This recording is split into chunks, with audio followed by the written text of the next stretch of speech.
So first of all, thank you. Thank you for joining. I know this is a late session, and in some cases, I am between you and a happy hour, or a drink, or a restaurant. So I really appreciate it. We'll try to make this as informative and as helpful as possible.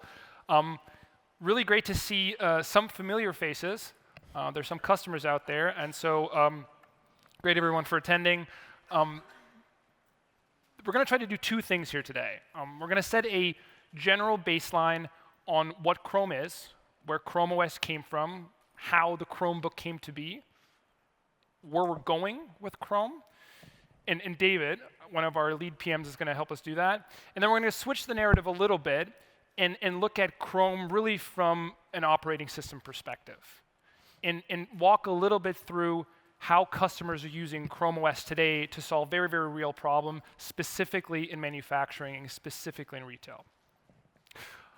So without further ado, David, take it away. Thank you very much. So I'm David. I'm a product manager on the Chrome team, and it is really my mission to make this device a beautiful device for the enterprise. And what I want to do today is kind of tell you a little bit of the brief history, just so you know where Chrome OS came from. Because I think a lot of kind of the sweet sauce or the secret sauce of Chrome OS comes from back from the Genesis. So we want to talk a little bit about that back in 2010. What were the founding principles and how far we've come since then? So talk a little bit about the milestones we've had along the road. And from then talk a little bit more, why is this a great device for the enterprise and all the different value propositions it's bringing to the table. So starting off with a brief history, this is the CR48. This was actually the very first Chromebook. That was back in 2010. And Chrome browser has been picking up all across the world, right? A lot of workloads were moving to the web. And people within Google thought, like, what if we could actually make a computer that is built for this world where everything is in the cloud? What if your computer doesn't suck? It didn't take minutes to boot up. It could boot up in seconds. What if all your apps and all your data were actually delivered from the cloud and stored in the cloud so that you can secure them remotely and you can deliver them remotely? And what happened was a bunch of engineers actually got together and hacked what you see here. It was a Chrome browser in full screen. They removed a lot of the bloat in existing operating systems, things that would check, for example, for the floppy disk, right? So move that away, and then have a very, very slimmed down runtime, which ran only the Chrome browser. And what they had was this Chrome browser running a full screen and a keyboard. And that was basically a book with Chrome and Chromebook.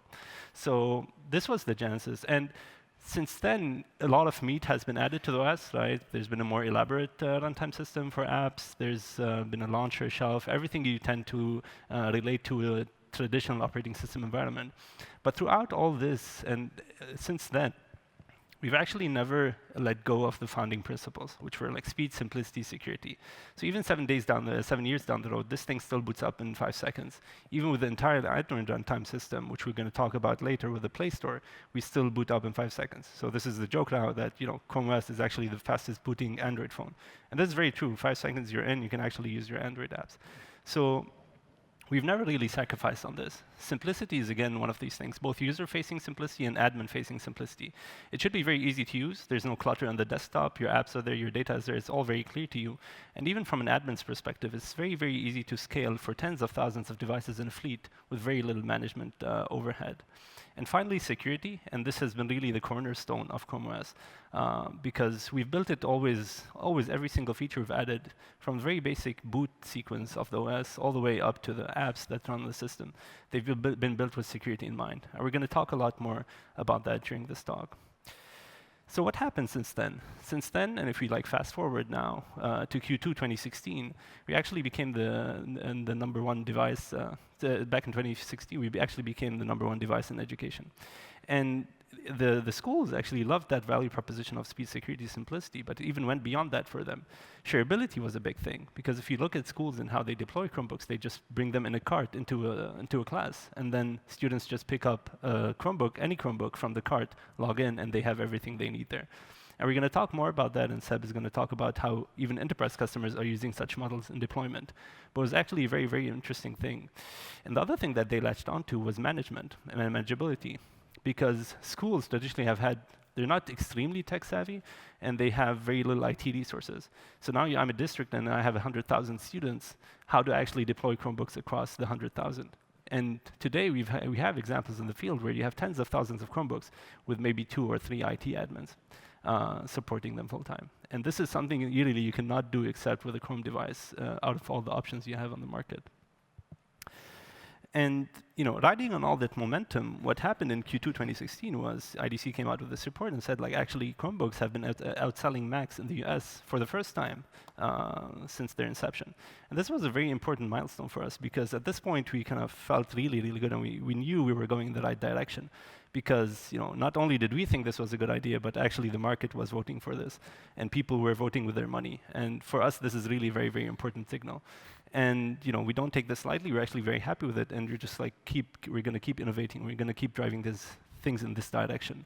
And a lot of the stuff we're going to tell you about today, also in terms of what to look out for with this product, we're tending to keep this this trend going forward and moving and taking more and more market share in this in the laptop and the convertible segment. And we didn't stop at EDU, because this was great, and it was great to have this very nice use case with education, but we actually focused more on enterprise. Because what happened was all these value propositions actually ring very true for the enterprise as well. Speed, simplicity, security is a big thing, right? Shareability, manageability. They're all things that enterprises really want. And what happened was, even without any strong push from us, small and medium-sized businesses were pulling Chromebooks off the shelf, just like regular consumers were doing, and then we're using them in the workplace. And what we wanted to do, we went and talked to these customers and figured, like, why do you actually like a Chromebook? And our intuition was correct, that they actually, all these things that we care about and we're developing in the product, they loved, and they were buying into that. And we asked them, what more do you need? And we got a big laundry list. And then we, of course, had our work cut out for us. And we've been spending the last 2-3 years building for the enterprise.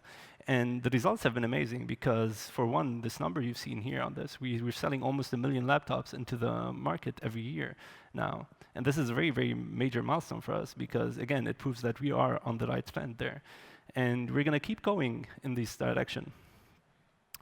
The other one is we've also signed up a lot of big companies. And this has been our transition from just supporting this very small and medium-sized businesses who are already on G Suite and going to these more larger companies. So we wanted to make sure that even in very complex computing environments, right? If you think of enterprises, about their networking needs, about their virtualization needs, about their security needs, right?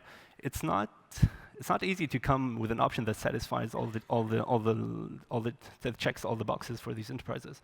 So after a lot of hard work, and we've been able to sign up a lot of major deals, and we've seen Chromebooks become more and more of a viable alternative for these big companies and in very, very complex environments. And of course, this is, we're going to keep investing in this field. We're going to make sure that, whenever you take a Chromebook, even if you have a very complex setup in terms of networking, in terms of identity, in terms of apps, that Chromebooks can actually compete with any other device that can be out there on the market. So what I want to do now, and this is give you a bit of the genesis of this, where it started and how we took those funding principles and built this operating system around it and all the major milestones we passed through. What I want to do is deep dive a little bit, right? How did we take this device that was just a browser and was built for the cloud, and how do we make it now a mature operating system that keeps building for the cloud? So we start from a very basic level, right? Even on the operating system level. What you should know about Chrome OS is that actually we provide the images and we deliver the images for the operating systems. And it's very different from traditional operating systems. If we take example, Windows laptops, you need your IT admins to have images that then they take on a stick and then they put and they burn on the hardware. That is not true of Chrome OS. Chrome OS, Google manufactures all the images, of course, in partnership with OEMs, but then we deliver them off of our cloud. And this makes a very, very big difference, because now we know which versions of the operating systems are out there, and we can push things like management, like apps, onto those operating systems, and we can make sure that all these systems are up to date. And this is very, very important because it has very strong security implication. We know that if any vulnerability comes in a Chrome device, we can actually patch it and update all the devices in the field within 24 to 48 hours. And this goes back to the fact that we know of all these images and we provided these images in the first place. So here, the kind of the cloud perspective, even on this very low level, which is for the operating system, plays in and allows us to deliver an experience, first of all, that is uniform across all devices and that is very, very secure. Now, we take this a step further, right? Because the reason admins, say, for example, have to burn images onto hardware is because they want to provide a certain experience, right? And what you want to do is not just deliver the image, but deliver all the capabilities on top of that image. So now we have the management layer for Chrome OS. And this is where you start customizing the experience for both your users and your devices. So we support north of 200 policies on the device, and these deal with anything from user management, device management, app management, and network management. So now you get this device. True, you cannot burn the image, but then you can go to a web console, click a few buttons, and all those images just transform to, and they become tailored to your use cases, to your users' use cases. And if we take a look a bit deeper into each one of these, if you look at, for example, user management, you can define which URLs in the browser the user is actually allowed to go to and which are not. You can define which printers a certain user can use. And this is very important because now you can actually tailor the experience for that particular user. And these policies, because they're delivered from the cloud, they can actually follow the user anywhere they go. So the user picks up another device, even their personal device, and they log in. These policies follow the user around. So now it's very, very interesting because you have the same managed instance, regardless of which device the user is using. And this is, will come to mean many things, right? It means now you can have a cart model where a device, like you can just bring cart in and users can pick up any device they want, mainly because as soon as they sign in, all the policies that need to apply to them will apply, and the experience they need to have will be on that device. If you look at device management, you can set things like sign-in restrictions, who can and cannot sign into the device. So that allows you to actually secure your devices. You can set things like forced re-enrollment, and even configure these devices to be public sessions or kiosks. Now, this is very, very interesting because now you can use your devices in different ways. Suppose it has been with a user first for 1 year, but then you want to repurpose it for something else. You actually don't have to touch the device. You just send it somewhere, click a few buttons on the cloud, and then the device is automatically repurposed. Right? So now, for example, it was something the user was using every day to do their work, but now it's a kiosk session in your lobby where where users can come in and do work across the device. Now we look at app management. And this is also important because you don't want to just manage the devices, you also want to deliver apps on which users can do their work. And this happens also from the cloud, right? Because you have all apps that can be delivered to the Chrome device can only be delivered from the Play Store or from the Chrome Web Store. And again, you go to the console, you click a few buttons, and the users have the apps they need. And the same applies for networks as well. VPNs, certificate provisioning flows, all of that can just be pushed from the cloud and tailor-made for the particular users without ever having to touch the device itself. Now, a little bit of note on the app delivery, and this is actually quite interesting because since all the apps that can come to the device can come from the cloud, there's many things that there are many things that become possible, right? These app policies are actually user policies. So again, a user can just sign into any device, and those apps are delivered within that user session. So that makes it very, very interesting, and would not be possible otherwise with, say, for example, if you have executables on a stick which are distributing. So there's a lot of benefit for all these workflows actually coming from the cloud because you can control them easily and remotely. And this allows you to scale, as you mentioned, for example, with schools with 100,000 users with 3 or 4 IT admins. So it becomes a huge benefit with scale, and you don't have to maintain servers to deliver apps. You don't have to maintain servers to deliver files and operating system updates. And now, once everything is in place for your users, of course, your users on those devices are going to be doing all sorts of stuff and generating data. They might be making modifications to the operating system, adding bookmarks, pinning items to the shelf. And we have many technologies, Chrome Sync, Android Backup and Restore, Google Drive. All these technologies actually allow you to save all that state that users generate in the cloud.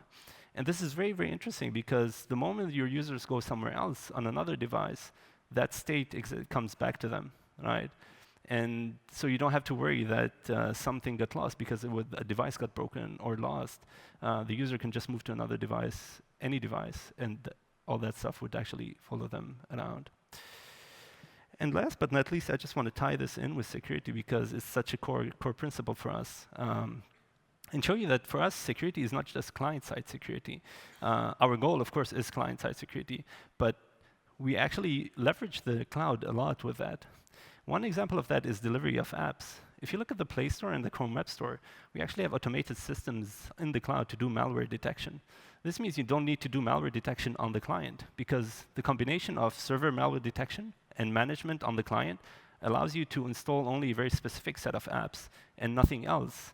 And you offload that task of checking for malware and scanning malware to Google, right? Because we have very elaborate systems on our backend. And the moment malware is actually is detected, we have the ability to remove, or you and even Google has the ability to remove that very, very malicious app if it's detected from any system out there in the wild. Another one is, as I mentioned, OS and app updates, which happens automatically from Google servers, right? And this is very important because you don't need an admin in between to actually take that patch and apply it to the devices. And first of all, it removes the burden from the admin, but second of all, it also removes the margin of error. You can't forget a patch, or you can't have a system out there in the field that is just not being updated. The third one is management, and as you mentioned, because this is coming from the cloud, we can actually make sure that it follows the user around. And this is what we mean by cross-device policy compliance. You can make sure that your users on any device are compliant. And this has very strong security implications, because if you have certain policies in place meant to secure the endpoint, you can be sure that these policies are following the user around. And last but not least, I actually want to tell you about one new technology we developed, which is verified access. And this is, again, used as a combination of client and server. And this allows you to cryptographically guarantee the integrity of your endpoints. So we know that Chrome OS always goes in verified boot, and you can guarantee that the code that is running on the system has been verified to be signed by Google and deployed by Google. So we have a good sense whether malware actually exists on the device. But then again, on your servers, so where you have sensitive data, so for example, on the server that provides a certificate for the user to access a network, or the server that provides email, you can actually come back and ask, is this a Chrome device in verified boot? And is this a Chrome device that has enterprise policy applied to it? And Google servers can answer you with a yes or no. And the very interesting thing is that this yes or no is a cryptographically sealed promise from Google, because it's hardware bound and it's leveraged as a TPM. And it's very different from everything else on the market, where these checks are much more based on heuristics. So if you take these same kind of software that does integrity checks on other platforms, it will check, for example, is there a lock screen? Is there an antivirus running on the device? Right? So you get these checks that are actually hardware bound, and this is very, very unique in the laptop market. And again, it's a combination of delivering things from the cloud. You enroll with the cloud, but then your device kind of boots up and does verified boot, and then you can combine the two to deliver a very, very secure implementation, which is along the lines of everything I've mentioned on this slide. So now that you have a very good sense of how we leverage the cloud to actually do all these things on a Chrome device and all the benefits from that, let's talk a little bit about how we actually think about Chrome devices and where we think the sweet spot is. And for us, the sweet spot really is on this intersection of mobility and productivity. As we look at the market, we see devices like, for example, the Surface Pro or the iPad, the Windows Surface or the iPad Pro. And you look at them, and Windows Surface is a great device for productivity because it runs the Windows OS, it has the range of Windows apps.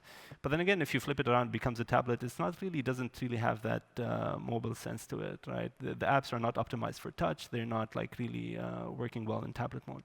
The iPad is kind of the complete opposite because it has all these apps that work really well in a mobile sense. But then again, it doesn't have multi-windows. It doesn't have the things that actually you would need for a productivity-based device. And what I'm going to try and show you right now is where we combine both with Chrome device so that it really becomes a strong contender in that space. So when you talk about mobility, and this was the big announcement we made almost a year now ago in June in I/O last year, which was support for Google Play on Chrome OS. And this was very, very important because it solved some very basic some problems with the Chrome devices, right? Number one, it was the app gap, right? So Chrome was a beautiful device. We all loved it, and it had all the things we mentioned before. But then you didn't have the breadth and the depth of apps the app ecosystem that you needed. And you didn't have the developers engaged in bringing their apps onto the Chrome platform. And Google Play solves a lot of that, right? Because we have a very good story of compatibility. So any app that actually runs on your Android phone is capable of running on the Chrome device without any modifications. So now we actually get all these apps that were built for Google Play onto the Chrome device. And this is very important for us because every single software vendor, enterprise or consumer vendor, is actually on the Android platform. And this allows us to bring all this capability into Chrome OS, which makes it a much better device fit for not just for mobility, but overall enterprise and consumer viability. The second one was offline. Being a device that relied very heavily on the browser and on the web meant you always needed an internet connection. Now, granted, the web is making strides towards providing offline capability with things like service workers, and even if you look at G Suite, it has very good offline capability. But those tend to be the exception. Most apps on the web are written with online in mind, and some of them support offline. And on the Play Store, you actually have the complete opposite. You have apps that were written with a very strong sense of offline, right? Because most of the times your phone is actually not connected to the internet. So now we have this huge breadth of apps that actually work really well offline. And once they connect back online, of course, they sync their data back to the cloud. So again, using things like Android backup and restore, even the apps within the logic themselves, you have data backup, right? You have the offline capability, but without the downsides of offline, which is what happens when the device gets lost or what happens when it gets stolen. The third one is native capability, and this was something we found lacking in Chrome OS for a long time. We didn't have a very rich set of APIs. So if you were a developer, say if you're like Citrix or VMware or one of these developers where you needed very elaborate API surface to actually provide a rich experience, you didn't have that on Chrome OS. But if you look at the Play, look at Play developers and what they have in terms of developing Android apps, they have a very rich set of APIs, and they can use that now to actually bring these experiences to Chrome devices. And this brings me to my last point, which was developers' story. And now developers have a very decent story in terms of bringing apps onto the platform, right? Develop an Android app, right? If it actually needs a very rich set of APIs, it needs to do hardware interaction, it needs hardware acceleration, it needs a touch screen, all these things. Now you have a very clear path towards bringing your app over onto the Chrome platform. And of course, this was all software. So what we really need here is, the form factor to match that. Because bringing in the Play Store, we also want the form factor that kind of brings the best out of the Play Store. And these were two of the devices we've launched recently, which was one with Samsung and with Acer. And these devices actually become tablets, right? And they have a stylus. So it's actually very interesting kind of overlap between everything the Play Store gives you. So now you can use it as a tablet, but then also flips into a laptop. So for all your productivity needs as well. And the stylus, of course, brings another one of those mobile feels to it. And we're working with different software vendors and actually kind of getting the best out of this form factor. So. And looking forward, we are actually working with a lot of these app developers. So it'd be companies like Citrix, VMware, Microsoft, Adobe, and even within Google itself, we're working with a lot of our first-party apps developers. Things like Hangouts, Gmail, G Suite, to actually bring the best of these apps onto the Chrome devices. And moving into 2017 and also into 2018, expect to see a lot of that. A lot more devices that. Like the ones I just showed, right, which bring out the best of the Play Store, but also a lot more partnerships with app developers to bring more desktop-grade capabilities to these apps and make them work really well on a Chrome device. So now that we've looked at mobility, let's take a little bit at productivity as well, because this is not just a device that can help you do your mobile work or help you, when you're on the run. It should also help you when you're on your desk, right? When you want to connect to a multi-monitor and actually do work for say 2-3 hours in a row. So how does Chrome OS fare there? We think it actually does pretty well, right? It's a very highly performant OS, and there's a lot of performance you can get out of a Chrome device for much less hardware. And I think some people mistake this sometimes or see it from a wrong angle because they think, oh, well, Chromebooks are low-end hardware. Well, there's a different spin to it, and it is the fact that for the same to get the same kind of performance you get, say, from a $1,000 laptop, you actually only need to throw $600 worth of hardware at the Chrome operating system. And this was because the operating system itself is very light and has been built to be very light. And this doesn't change even as we bring the Android system on board. Because if you think about the Android apps and apps from the Play Store, they've actually all been built to run on very low-end hardware, right? Phones, ARM chips, very little memory. So now you take those apps and you put them on a laptop which has an Intel processor, and these apps are like really, really snappy. So all these things combined, the lightness of the OS and the fact that all the apps were built anyway for low-end hardware, means you can throw much less hardware to get the same experience. So now if you want to do a premium Chromebook, we would not need to throw more than $1,000 of hardware on it to match what you would need to buy for $2,000 from a different vendor. And moving on to that, right? We also make sure that the experience within the operating system supports these productivity use cases. So not only have we brought like all the apps from the Play Store, but we made sure the integration of these apps actually works really well. So we look at things like multi-sized windows, right? You can actually resize your windows, things you're actually used to doing on a laptop device, but they weren't really part of how Android was built. Look at things like multitasking, multi-profile. So integration with the keyboard, integration with multi-monitors.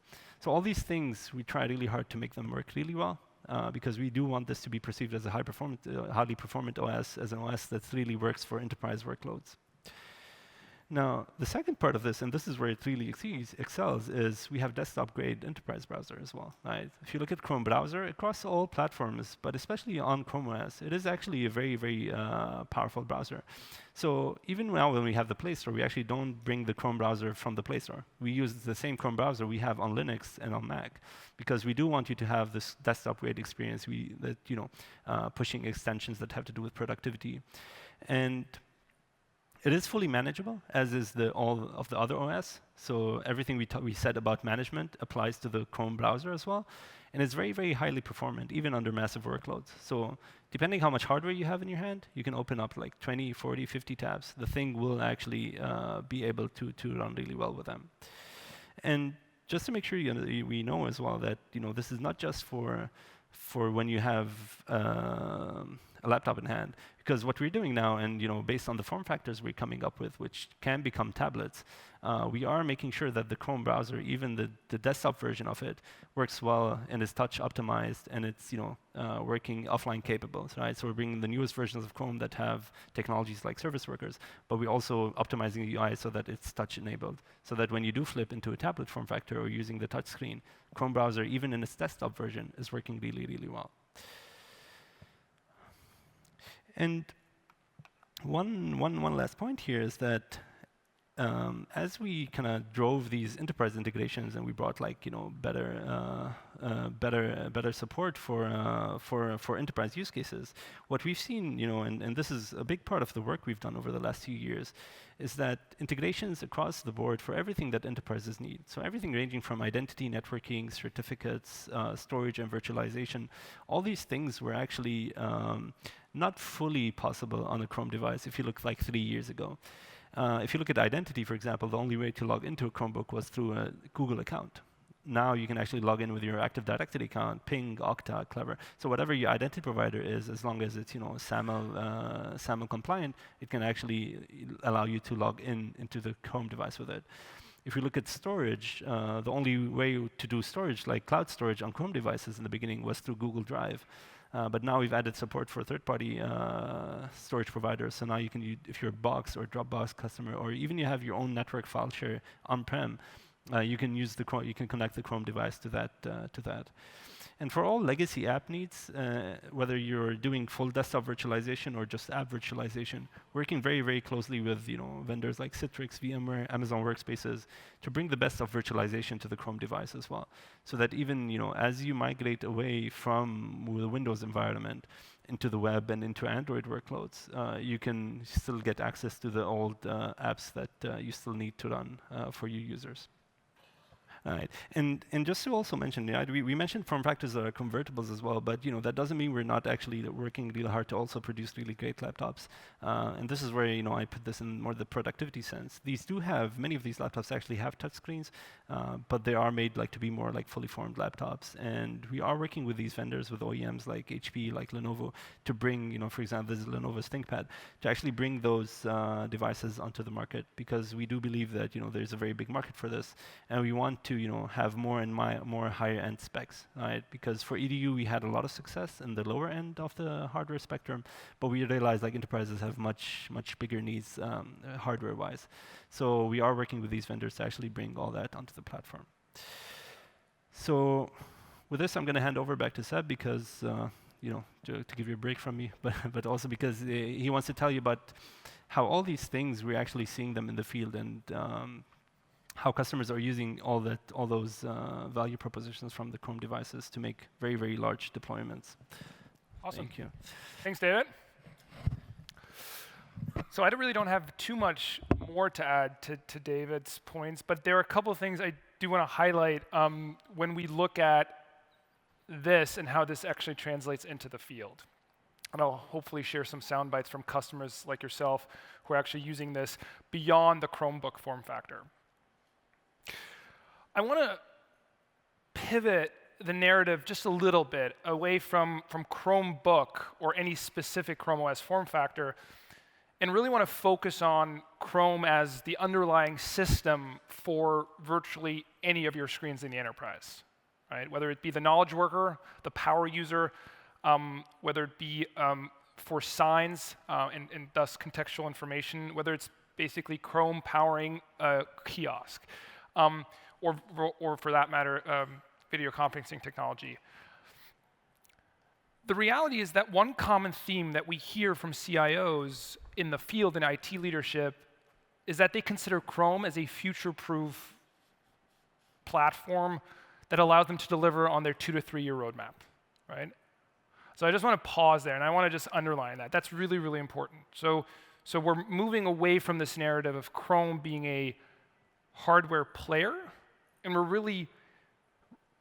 the message that is resonating is that Chrome is now a full-fledged operating system that can virtually power all your screens, right?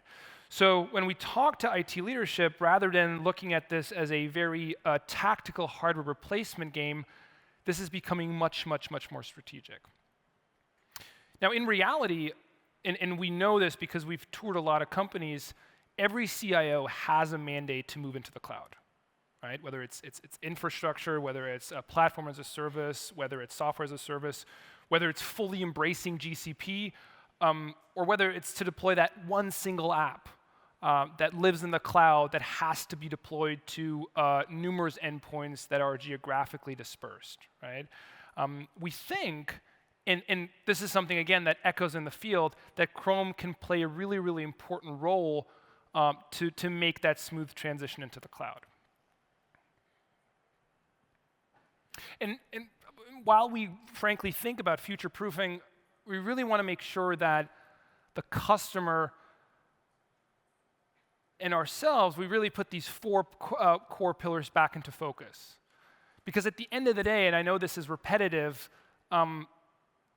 these are the key attributes that virtually any success or any project that we're going to be involved with is going to be measured against. Speed, simplicity, security, shareability. And personally, I think we can truly help with these 4 attributes.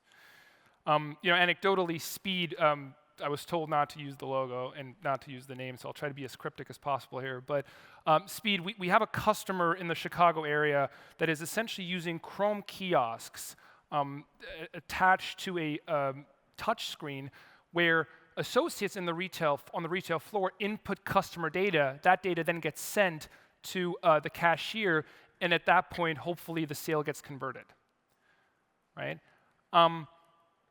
They came to us because of speed, because even a 10-second lag in that transaction actually impacts the bottom line.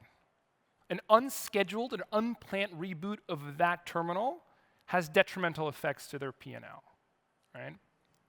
When we look at simplicity, and we preach the story of work Chrome and we want to power multiple endpoints, multiple screens, we got to make sure that the user that is using each and every one of those screens has the same user experience, right?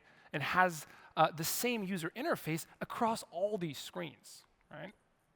Security, this is arguably one of, I would say, the loudest USPs that we hear in the field where people want to talk to us. We have a really cool story there. We have a customer that actually has a corporate policy that when their executives travel abroad, they're supposed to hand in their primary device and pick up a Chromebook for the duration of their trip. In that specific case, we actually boot into a virtual desktop, right? God forbid if that device then gets lost or left in a cab in Shanghai or Berlin, it's a $200 write-off versus a pretty substantial data leak. And then shareability, right? If you listen to what David said, you can kind of sense that this paradigm of one user to one device really no longer exists. We ran some numbers with our customers, and it turns out that over the course of a day, the power worker, the power user uses 5 devices. So we're starting to see this 5-to-1 ratio, right?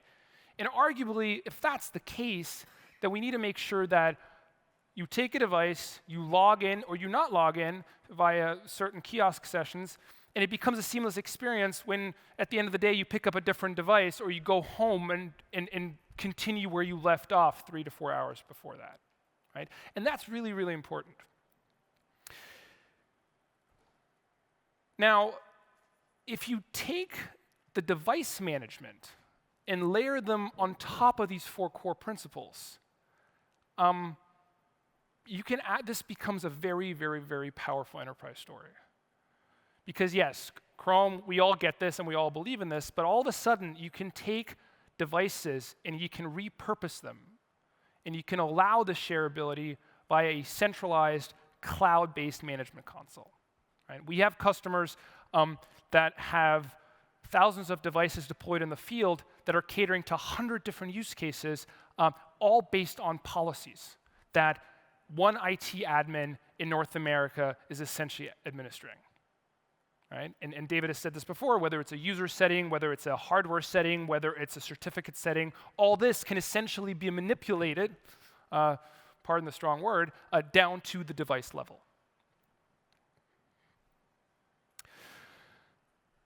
So let me put a little bit of meat to the bone here. Specifically in retail and specifically in manufacturing, we have seen Chrome devices being used to optimize employee workflows. And one of my colleagues on the strategy side and I, we kind of went and interviewed customers, and we basically asked, what is the problem statement that we should be solving for? And this is essentially the output.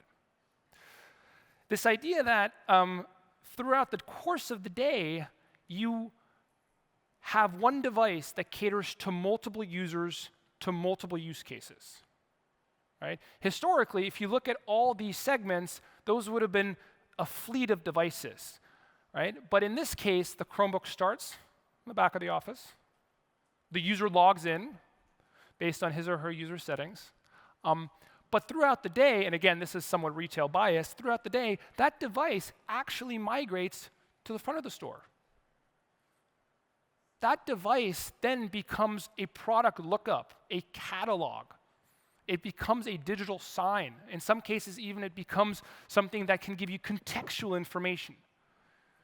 In this very specific example, actually, this device at some point gets handed over to the customer and it floats around the actual brick and mortar real estate, right? And at the end of the day, the employee picks up the device and puts it back on the Chrome cart. That's a pretty cool story, given that this is also a $300 endpoint. Historically, you would have solved for that with multiple $1,000 endpoints. So I always like to call it the conversion on the fly scenario. But if you think about it, this is now really a departure from the Chromebook and EDU story, right? This is something where we're actually impacting workflows and we're trying to create effectiveness amongst the associates. One really additional example here, specifically in the manufacturing space, and if you've attended some of the previous sessions, you know this, is what our good friends at Sanmina are doing, actually down the road. Sanmina, large manufacturing company, part of the Fortune 500, they basically are using Chrome OS devices to replace paper-based processes. And they started on their manufacturing floor, creating a, and this looks somewhat manual, but I can guarantee you it's actually pretty cool. They've taken a large touchscreen, they have taken a Chrome box, attached it to it, and they're booting up multiple kiosks and multiple apps based on the user, based on that user's credential. For temp workers, those people don't actually have to log into the application. It just boots up a public session, what I would consider basically a managed guest mode. Now,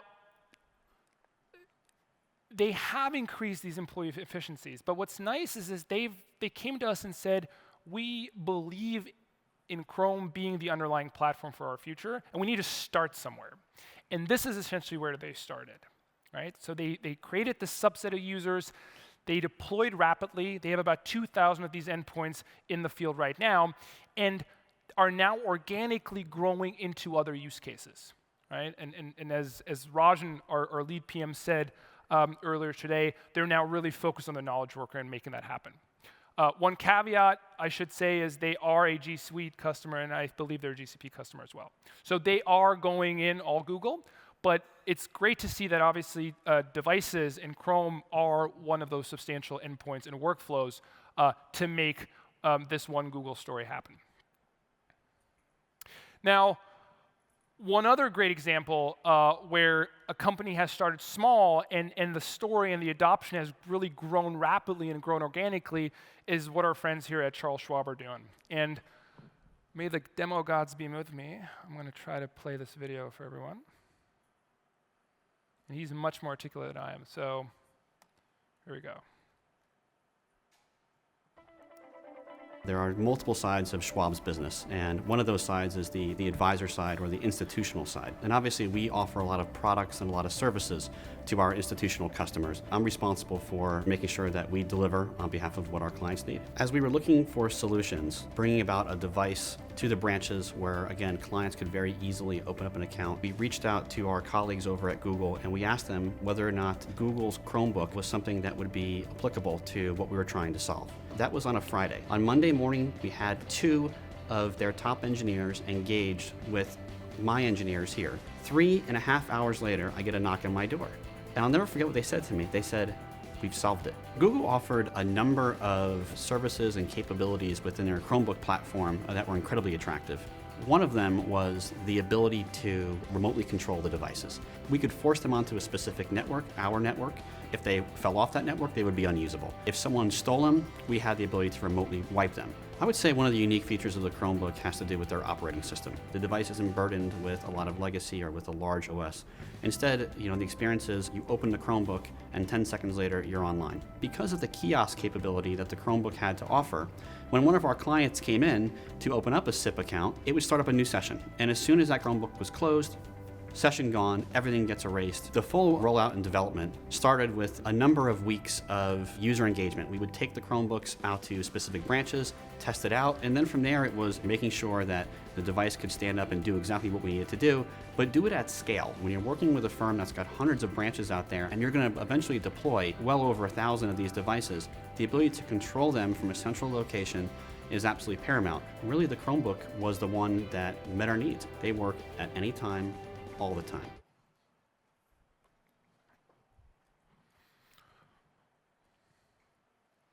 If some of you noticed, that was still our old logo, Google for Work, but no one saw that.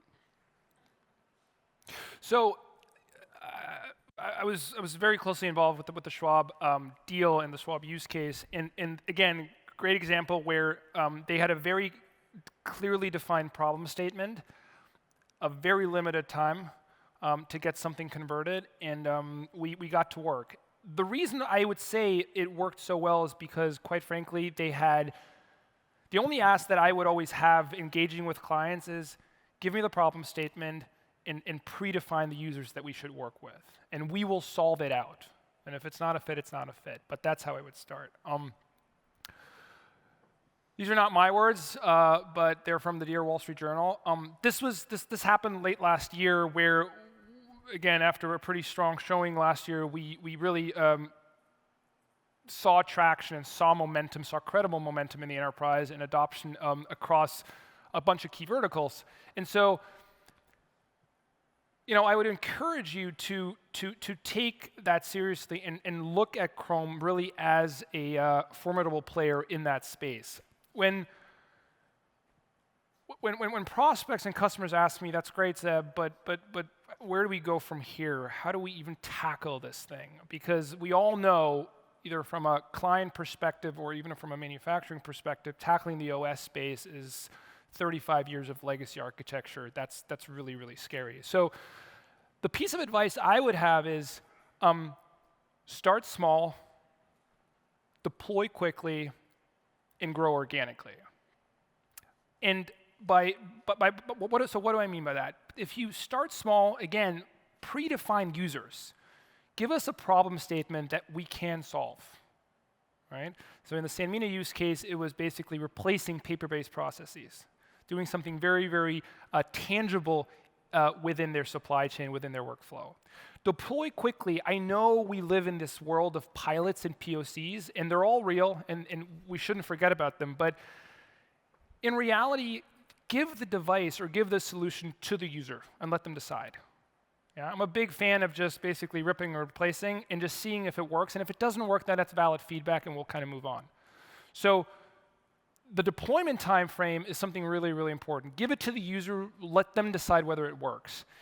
And if we do our job right, then I do think that there is this organic growth pattern within the enterprise across all your screens that will make Chrome successful. And that's really, frankly, what we're here to do, and that's what my team is there to do, and that's what David's team is here to do.